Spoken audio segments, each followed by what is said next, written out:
Assalamualaikum warahmatullahi wabarakatuh, sahabat Lentera Petani. Bagaimana kabar jenengan semua? Semoga semuanya senantiasa dalam keadaan sehat walafiat dan selalu dalam lindungan oleh Allah Subhanahu wa Ta'ala. Nah, sahabat Lentera Petani, pada kali ini kita membahas tentang waktu pemupukan padi yang tepat ya. Pada kesempatan video kali ini saya ambil varietas padi yang rata-rata berumur 115 sampai 125 hari ya. Contohnya itu seperti varietas Ciherang ataupun Impari 32 ya, yang saat ini lagi tren-trennya.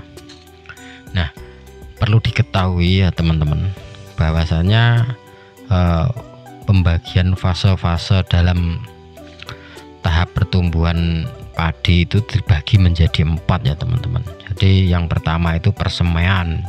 Persemaian itu kurang lebih 20 hari ya.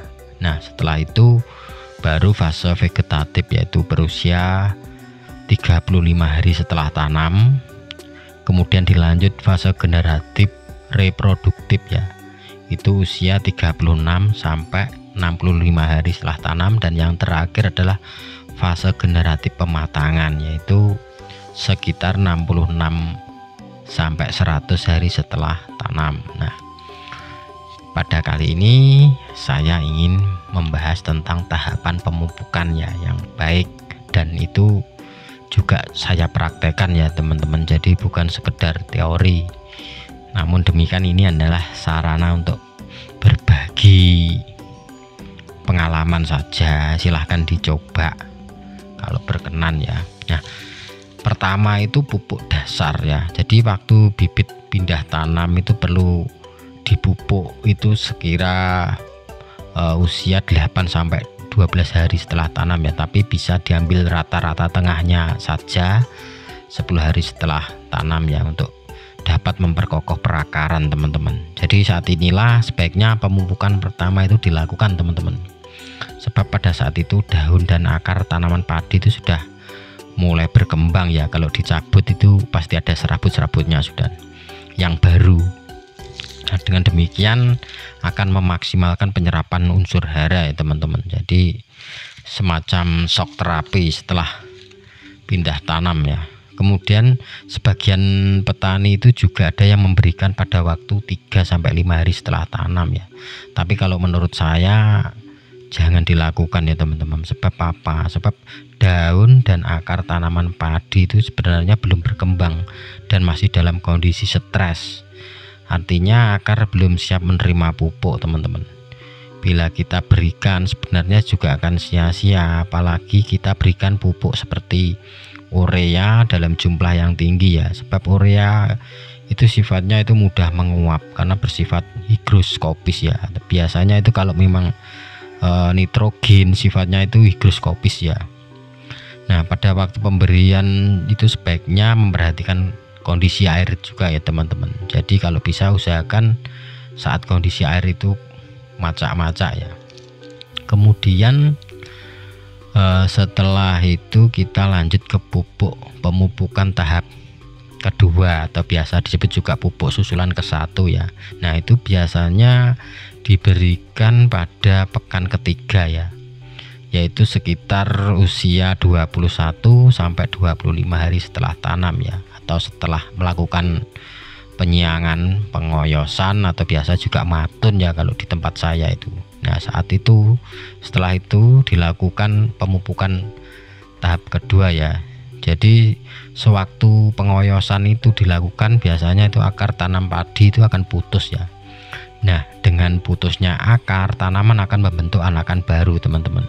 Nah, pada kondisi ini seperti inilah ya, tanaman dapat maksimal menyerap unsur hara yang diberikan. Jadi kalau jenengan itu setelah pengoyosan atau matun atau penyiangan lah, itu jenengan lakukan pemupukan, itu tanaman padi itu juga akan menghasilkan jumlah anakan yang lebih maksimal ya.